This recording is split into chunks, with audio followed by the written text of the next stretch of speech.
आप देख रहे हैं Jolly the death story Sunil Kumar के साथ। जोली द डेथ स्टोरी की कहानी में आगे बढ़ने से पहले अगर आपने हमारे चैनल को अभी तक सब्सक्राइब नहीं किया है तो सब्सक्राइब कर लें और साथ ही साथ बेल आइकन भी दबा दें ताकि हमारे वीडियो की नोटिफिकेशन आपको जल्दी मिले। तो चलो बढ़ते हैं आज की कहानी की ओर। जब मैं ट्रेन में चढ़ा तो मैंने पहले से ही डिसाइड कर रखा था कि दिन का समय मैं ट्रेन में लेट कर ही बिताऊंगा ताकि जब रात के 2 बजे और मेरा स्टेशन आए मैं उस टाइम जगह रह सकूं। मैं ट्रेन में चढ़ने के बाद अपनी सीट पर शांति से लेट गया था और ट्रेन धीरे धीरे अपनी रफ्तार से आगे बढ़ रही थी और जैसे जैसे ट्रेन हर स्टेशन पर रुकती वैसे वैसे उस ट्रेन में और भी भीड़ बढ़ती जा रही थी। लेकिन कुछ टाइम बाद ट्रेन में इतनी ज्यादा भीड़ हो गई थी कि मैं ही अपनी सीट पर सुकड़ कर बैठा था। 2-3 पैसेंजर मेरी ही सीट पर आकर बैठ गए थे। ज्यादा भीड़ होने के कारण ट्रेन में इतनी जगह भी नहीं थी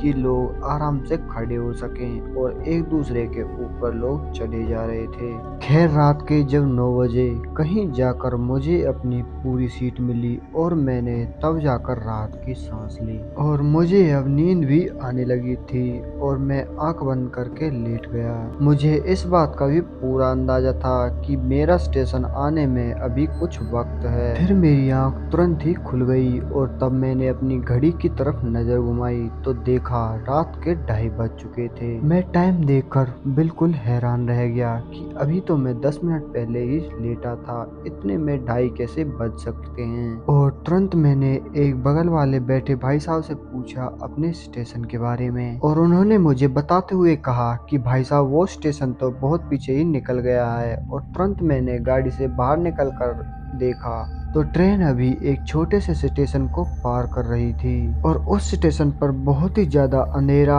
और बहुत ही ज्यादा सन्नाटा था। दूर दूर तक कोई भी दिखाई नहीं दे रहा था जिसके कारण मुझे वहां उतरने से डर लग रहा था। लेकिन अगर मैं वहां नहीं उतरा तो पता नहीं जन कहां पहुंच जाता, इसलिए मैं वहां उतरने का फैसला ले लेता हूँ। और तुरंत मैंने उस ट्रेन की चेन खींच दी जिस वजह से ट्रेन वहीं पर रुक गई और उसी टाइम मैं उस ट्रेन से उतर गया। पहले तो ट्रेन कुछ टाइम तक वहां पर रुकी और कुछ देर रुकने के बाद वो ट्रेन वहां से चली गई और वह स्टेशन चारों ओर से एक बड़े जंगल से घिरा हुआ था। जिस तरफ देखो पेड़ ही पेड़ नजर आ रहे थे और तुरंत मैंने अपनी जेब से फोन निकालकर अपने दोस्त को कॉल की, लेकिन उसे कॉल नहीं लग पा रही थी क्योंकि वहां सिग्नल नहीं आ रहा था। और मैं अपना फोन लेकर इधर उधर घूमने लगा कि क्या पता कहीं ना कहीं तो सिग्नल आ ही जाए और मैं अपने दोस्त को कॉल करने के बाद यहाँ से निकल जाऊं। लेकिन बहुत देर हो जाने के बाद भी मुझे वहाँ पर कहीं भी सिग्नल नहीं मिला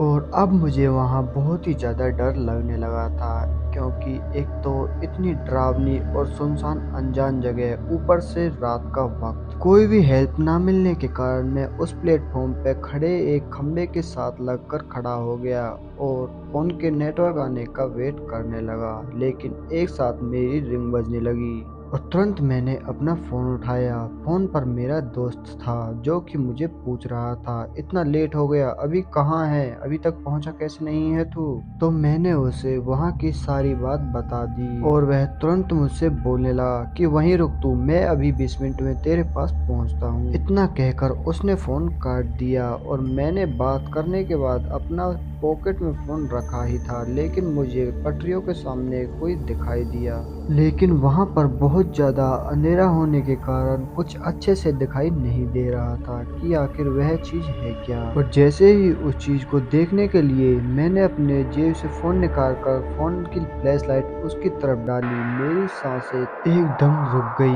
और साथ ही मेरी चीख भी निकल पड़ी क्योंकि वह एक कटा हुआ हाथ था और पटरियों पर इधर उधर हिल रहा था और मुझे कुछ भी समझ नहीं आ रहा था कि आखिर मैं क्या करूं। और तभी मुझे पास ही में खड़ा वह खूंखार जंगल, उससे किसी की रोने की आवाजें सुनाई देने लगी और जिसे सुनकर तो मैं अपनी सूझबूझ खो बैठा था और मानो ऐसा लग रहा था कि जैसे मेरा दिल ही बैठ गया हो। और अब ऐसा लग रहा था कि जैसे उस जंगल से कुछ सरकने की आवाजें आ रही हैं और तुरंत मैं अपने फोन की टॉर्च जलाकर इधर उधर देखने लगा लगा, मगर वहाँ कुछ भी ना मिलने पर मैं वहाँ से बहुत तेज भागते हुए स्टेशन की एक दीवार के पास सटाकर खड़ा हो गया। और तभी मैंने देखा कि वो कटा हुआ हाथ मेरे प्लेटफॉर्म के पास ही आ गया और प्लेटफॉर्म के ऊपर चढ़ने की कोशिश कर रहा है। साथ ही अब वो रोने की आवाज भी और भी तेज हो गई थी और तुरंत मैंने वहां से भागने का सोचा और जैसे ही मैं भागने को हुआ मेरे पैर वहीं पर जम गए मानो किसी ने पकड़ लिए हो। मैं चाहकर भी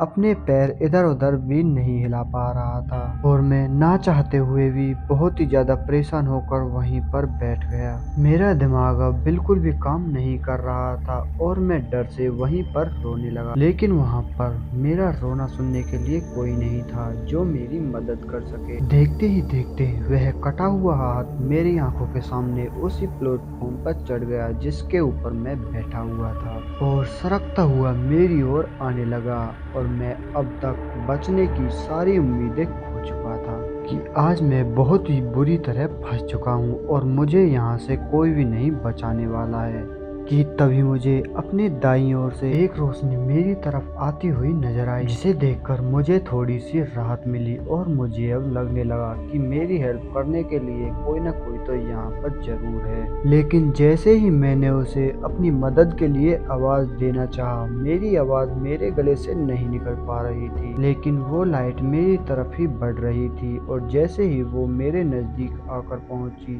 तो देखा वह किसी स्कूटर की लाइट है और वह बाइक मेरे पास आकर रुक गई और जैसे मैंने उसकी तरफ नजर घुमाई तो वह मेरा ही दोस्त था, जिसे देखकर मेरी जान में जान आ गई और अब वो हाथ भी वहां से गायब हो गया। तुरंत उसने मुझे अपनी बाइक पर बिठा लिया और वहां से ले गया। घर पहुंचने के बावजूद भी मैं बहुत ज्यादा डरा हुआ था और मेरे माथे से पसीना आ रहा था और अगली सुबह मैंने अपने दोस्त से पूछते हुए कहा कि तुमने मुझे ढूंढा कैसे, तो उसने मुझे बताया कि पहले तो मैंने तुम्हारा फोन कई बार ट्राई किया लेकिन फोन ना मिलने के कारण तो मैं बाइक प्लेटफॉर्म के अंदर ही ले आया। फिर मुझे तुम्हारे फोन की फ्लैश लाइट नजर आई जिसे मैं समझ गया कि वह तुम ही हो सकते हो और साथ ही यह भी बताया कि ऐसे छोटे स्टेशनों पर कोई ना कोई आत्महत्या या कोई ना कोई दुर्घटना होती ही रहती है और रात के वक्त ऐसी जगह बेहद खतरनाक हो जाती है। तो दोस्तों